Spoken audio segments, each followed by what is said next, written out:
बंधु माने आजिर एही कार्यक्रम को आपण मानकु स्वागत।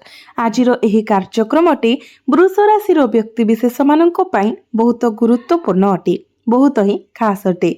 तेणु भिडियोटी को शेष पर्यंत निश्चित देखंतु। बंधु माने एही पवित्र रथयात्रा ठारो आपणक जीवन रे गुरुत्वपूर्ण परिवर्तन आसीबा पाई जाउछि, जहा वर्तमान आपणक जीवन रे थिबा दुख कष्ट एवं समस्यार अंत घटाइब एवं आपणकर जीवन को पुणी थरे खुशी फेराई आनिब। एही समय मध्यरे चारोटी प्रमुख ग्रह सूर्य मंगल शुक्र एवं बुध राशि परिवर्तन करिवे, जहा फलरे प्रमुख सकारात्मक परिवर्तन आसिब।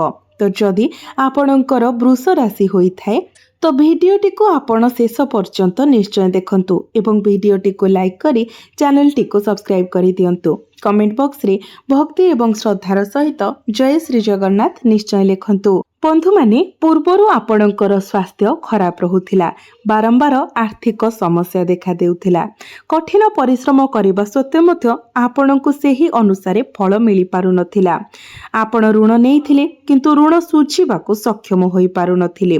ऋणर भार आपणको उपरे बढ़ी जाइथिला। परिवार रे हस खुशी नथिला। शिक्षा क्षेत्र रे अनेक बाधा आसुथिला। आपणकर अनावश्यक खर्च बढ़ी जाइथिला। आपण संचय करबाकू चेष्टा कले मध्य करि पारु नथिले। समाज रे आपणकर मान सम्मान कम होई जाइथिला। योग्यता थिबा सत्वे मध्य आपणको चाकरी टी मिली पारु नथिला। संतान मानक विषय रे आपणकर चिंता बढ़ी जाइथिला। व्यवसाय रे क्षति, प्रेम जीवन रे समस्या, एभली अनेक किछि समस्या आपणक जीवन रे लागि रहिथिला। किंतु वर्तमान एही पवित्र रथयात्रा ठारू ए सब समस्या गुड़िकर समाधान हेबाकू जाउछि। पुणी थरे आपणक जीवन को खुशी फेरी आसीबाकू जाउछि। आपणक जीवन रे नूतन सूर्योदय हेबाकू जाउछि। बंधु माने कुंडलीर चतुर्थ भावटी हेउछि खुशीर भाव। तो सूर्य आपणकर तृतीय भावरे प्रवेश करिवे। तृतीय भावरे चारोटी ग्रह गुरु शुक्र बुध एवं सूर्यंकर संयोग सृष्टि हेउछि, किंतु शुक्र एवं बुध आपणकर चतुर्थ भावको चली आसिबे। चतुर्थ भावरे केतु गोचर करूछंती। तो पूर्वरु केतु आपणकर चतुर्थ भावरे रही आपणकर सुख सुविधारे बाधा देउथिले। आपणको आपणकर स्वप्न पूर्ण करिबा पई अनेक संघर्ष करिबाकू पडुथिला।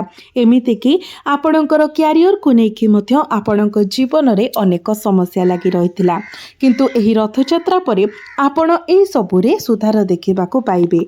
आपणकर क्यारियर रे ग्रोथ आसीबो एवं आपणको भौतिक सुख सुविधा मध्य प्राप्ति हेबो।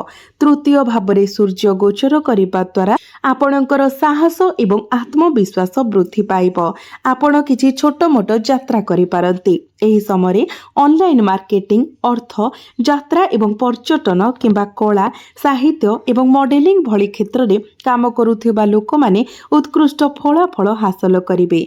आपण आपणक भाग्य संपर्क रे गुरुत्वपूर्ण अग्रगति देखिबे। आपण जे कोनोसी कार्य करिवे निश्चित भावरे सेथिरे सफलता लाभ करिवे, कारण आपणक भाग्य भावर अधिपति शनि आपणकर एकादश भावरे गोचर करुछंती, लाभ स्थान रे गोचर करुछंती। किंतु रथयात्रा परे परे शनि मध्य वक्री होइछिबे, किंतु भाग्यर कारक ग्रह गुरु आपणकर तृतीय भावरे रही नवम भाव को अर्थात आपणकर भाग्य भाव को दृष्टि देउछंती।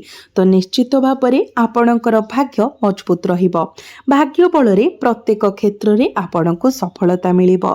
जो क्षेत्र रे भी आपण हाथ देबे सहजरे आपणको सफलता मिलिबो। तेणु आपण जदि किछि काम पई योजना करिसंती तो सेथिरे आपण निश्चित भावरे आगको बढ़ंतु। एही समय जदि आपण किछि इन्वेस्टमेंट करूछंती तो आपणको प्रॉफिट मिलिबो। एही समय आपण आपणको गृह रे किछि शुभ मांगलिक कार्यर आयोजन करि पारंती किंबा कोनोसी धार्मिक स्थान को यात्रा करि पारंती। पितांक सहित आपणकर संपर्क बहुत भल रहिबो। पितांक द्वारा आपणको किछि लाभ मध्य प्राप्ति होई पारे। ଏହି ସମୟରେ ଆପଣ କିଛି ଜମି ସମ୍ପତ୍ତି କିମ୍ବା ନୂତନ ଯାନ କିଣାକିଣି କରିପାରନ୍ତି। ନୂତନ ଗୃହ ମଧ୍ୟ ନିର୍ମାଣ କରିପାରନ୍ତି। ଆପଣଙ୍କର ଅଟକି ରହିଥିବା କାର୍ଯ୍ୟ ଆଗକୁ ବଢ଼ିବ ଏବଂ ଆପଣଙ୍କର କଠିନ ପରିଶ୍ରମ ଶେଷରେ ଉପଯୁକ୍ତ ପୁରସ୍କାର ପ୍ରଦାନ କରିବ। ଏହା ବ୍ୟତୀତ ରାହୁ ଆପଣଙ୍କର କ୍ୟାରିୟର ଭାବରେ ମଧ୍ୟ ନକ୍ଷତ୍ର ପରିବର୍ତ୍ତନ କରୁଛନ୍ତି। ଆପଣଙ୍କର କର୍ମକ୍ଷେତ୍ରରେ ବଡ଼ ପରିବର୍ତ୍ତନ ଆସିବ। ଶୁଭ ଖବର ପାଇବା ଏବଂ ବଡ଼ ସଫଳତା ପାଇବାର ସମ୍ଭାବନା ରହୁଛି। ଯେଉଁମାନେ ପଦୋନ୍ନତି ପାଇଁ ଅପେକ୍ଷା କରିଛନ୍ତି ସେମାନେ ଶେଷରେ ଏହା ପାଇପାରନ୍ତି ଏବଂ ବେକାର ଯୁବକ ଯୁବତୀମାନଙ୍କୁ ରୋଜଗାରର ନୂଆ ବାଟ ମିଳିଯିବ। ଆପଣଙ୍କୁ କାର୍ଯ୍ୟକ୍ଷେତ୍ରରେ ସମ୍ମାନିତ କରାଯାଇପାରେ କିମ୍ବା ଆପଣଙ୍କୁ ସ୍ଥାନାନ୍ତରର ସମ୍ମୁଖୀନ ହେବାକୁ ପଡ଼ିପାରେ। ଆପଣଙ୍କୁ ଏମ୍ଏନ୍ସିରୁ ଜବ୍ ଅଫର ଆସିପାରେ। ଆପଣ ସମସ୍ତ କାର୍ଯ୍ୟକୁ ଚତୁରତା ସହିତ ପରିଚାଳନା କରିବେ ଏବଂ ଆପଣଙ୍କର ସାମାଜିକ ପ୍ରତିଷ୍ଠା ଏବଂ ପ୍ରଭାବ ବୃଦ୍ଧି ପାଇବ। ତେବେ ବନ୍ଧୁମାନେ, ଆପଣଙ୍କର ସପ୍ତମ ଏବଂ ଏକାଦଶ ଭାବରେ ମଧ୍ୟ ଗୁରୁଙ୍କର ଦୃଷ୍ଟି ରହୁଛି। ଏହା ସ୍ପଷ୍ଟ ଭାବରେ ସୂଚାଇ ଦିଏ ଯେ ଯେକୌଣସି ବିଦ୍ୟମାନ ଆର୍ଥିକ ସମସ୍ୟା ସମାଧାନ ହେବ। ବିଭିନ୍ନ ଉତ୍ସରୁ ହଠାତ୍ ଆର୍ଥିକ ଲାଭ ଏବଂ ଆୟ ଆସିବାର ପ୍ରବଳ ସମ୍ଭାବନା ଅଛି। ଆପଣଙ୍କର ଆୟ ବୃଦ୍ଧି ପାଇବ ଏବଂ ଆପଣ ଆପଣଙ୍କର ଦରମା କିମ୍ବା ରୋଜଗାରରେ ବୃଦ୍ଧି ଦେଖିପାରନ୍ତି। ଦୀର୍ଘ ଦିନର ଇଚ୍ଛା ପୂରଣ ହେବ। ବଡ଼ ଭାଇ ଭଉଣୀଙ୍କ ସହିତ ସମ୍ପର୍କ ମଜବୁତ ହେବ। ଷ୍ଟକ୍ ମାର୍କେଟ କିମ୍ବା ସେୟାର ମାର୍କେଟରେ ଜଡ଼ିତ ବ୍ୟକ୍ତିବିଶେଷମାନେ ଅପ୍ରତ୍ୟାଶିତ ଲାଭ ପାଇବେ। ଛାତ୍ରମାନେ ଉଚ୍ଚଶିକ୍ଷା ଗ୍ରହଣ କରିବେ ଏବଂ ପାଠପଢ଼ା ପାଇଁ ବିଦେଶ ଯାତ୍ରା ମଧ୍ୟ କରିପାରନ୍ତି କିମ୍ବା ଆପଣଙ୍କର ମନପସନ୍ଦର କଲେଜରେ ଆପଣଙ୍କର ଆଡମିସନ ହୋଇପାରେ। ଏହି ରଥଯାତ୍ରା ପରେ ନିଆଯାଇଥିବା ଯେକୌଣସି ପ୍ରତିଯୋଗିତାମୂଳକ ପରୀକ୍ଷାରେ ଆପଣଙ୍କର ସଫଳତା ସୁନିଶ୍ଚିତ। ପ୍ରତିଯୋଗିତାରେ ଅଂଶଗ୍ରହଣ ସକାରାତ୍ମକ ଫଳାଫଳ ଆଣିବ। ଆପଣଙ୍କର ପ୍ରେମ ଜୀବନ ସୁଖମୟ ହେବ। ଯୋଗାଯୋଗରେ ଫାଟ ଥିବା ସମସ୍ୟାଗୁଡ଼ିକର ସମାଧାନ ହେବ ଏବଂ ଆପଣ ଯଦି ସିଙ୍ଗିଲ ଅଛନ୍ତି ତ ଆପଣଙ୍କୁ ନୂତନ ସାଥୀ ମିଳିବାର ମଧ୍ୟ ସମ୍ଭାବନା ରହୁଛି। ଯଦି ଆପଣ ପ୍ରେମ କରୁଛନ୍ତି ତ ଆପଣଙ୍କର ପ୍ରେମ ସମ୍ପର୍କ ବିବାହର ରୂପ ନେଇପାରେ। ଯଦି ଆପଣ ବିବାହ କରିବାକୁ ଚାହୁଁଥିଲେ କିନ୍ତୁ ଆପଣଙ୍କର ବିବାହ ଠିକ ହୋଇପାରୁନଥିଲା ତ ଏହି ରଥଯାତ୍ରା ପରେ ଆପଣଙ୍କର ବିବାହ ଚୂଡ଼ାନ୍ତ ହୋଇପାରେ। ବ୍ୟବସାୟୀମାନେ ଗୁରୁତ୍ୱପୂର୍ଣ୍ଣ ପ୍ରଗତି ଦେଖିବେ ଏବଂ ଯଦି ଆପଣ ଚାହୁଁଛନ୍ତି ତ ଆପଣ କିଛି ନୂଆ ବିଜନେସ୍ ମଧ୍ୟ ଷ୍ଟାର୍ଟ କରିପାରନ୍ତି। ଆପଣଙ୍କର ଗ୍ରାହକ ସଂଖ୍ୟା ବୃଦ୍ଧି ହେବ। ଆପଣଙ୍କର ଡେଲି ଇନକମ୍ ମଧ୍ୟ ବଢ଼ିବ, ଯାହାଦ୍ୱାରା ଆର୍ଥିକ ଅସୁବିଧାର ସମାଧାନ ହେବ। ଯେଉଁ ଦମ୍ପତିମାନେ ସନ୍ତାନ ସୁଖର କାମନା କରୁଥିଲେ ସେମାନଙ୍କୁ ସନ୍ତାନ ସୁଖ ପ୍ରାପ୍ତି ହେବ। ଯଦି ଆପଣଙ୍କ ଉପରେ କୌଣସି ଋଣର ଭାର ଥିଲା ତ ସେହି ଋଣକୁ ଶୁଝିବାକୁ ଆପଣ ସକ୍ଷମ ହେବେ। ଶତ୍ରୁ ଏବଂ ସ୍ୱାସ୍ଥ୍ୟ ସମସ୍ୟାରୁ ମଧ୍ୟ ଆପଣଙ୍କୁ ମୁକ୍ତି ମିଳିବ। ଯେଉଁମାନେ ଆଇଟି, ବୈଷୟିକ କ୍ଷେତ୍ର, ନିର୍ମାଣ, ଶିଳ୍ପ ଏବଂ ଆମଦାନୀ ରପ୍ତାନି ବ୍ୟବସାୟରେ ଜଡ଼ିତ ଅଛନ୍ତି ସେମାନଙ୍କ ପାଇଁ ଅନୁକୂଳ ଫଳାଫଳ ପ୍ରାପ୍ତି ହେବ। ଏସବୁ କ୍ଷେତ୍ରରେ ଆପଣ ବହୁତ ଅଧିକ ସଫଳତା ପ୍ରାପ୍ତି କରିବେ। ଆପଣଙ୍କର ଘର ପରିବାରରେ ହସ ଖୁସିର ମାହୋଲ ଲାଗି ରହିବ। ଅପ୍ରତ୍ୟାଶିତ ଉତ୍ସରୁ ମଧ୍ୟ ଆପଣଙ୍କୁ ଧନ ଲାଭ ହେବ। ପୂର୍ବରୁ କାମ କାର୍ଯ୍ୟରେ ଆପଣଙ୍କର ମନ ଲାଗୁନଥିଲା। ଆପଣଙ୍କର ମୁଡ୍ ସୁଇଙ୍ଗ ହେଉଥିଲା କାରଣ ଆପଣଙ୍କ ରାଶିର ଅଧିପତି ଶୁକ୍ର ତୃତୀୟ ଭାବରେ ଗୋଚର କରୁଥିଲେ। କିନ୍ତୁ ଶୁକ୍ର ଚତୁର୍ଥ ଭାବକୁ ଆସିବା ପରେ ଶୁକ୍ରଙ୍କର ଦୃଷ୍ଟି ଦଶମ ଭାବରେ ରହିବ, ଯାହାଫଳରେ କାର୍ଯ୍ୟକ୍ଷେତ୍ରରେ ଆପଣଙ୍କୁ ଖୁସି ମିଳିବ।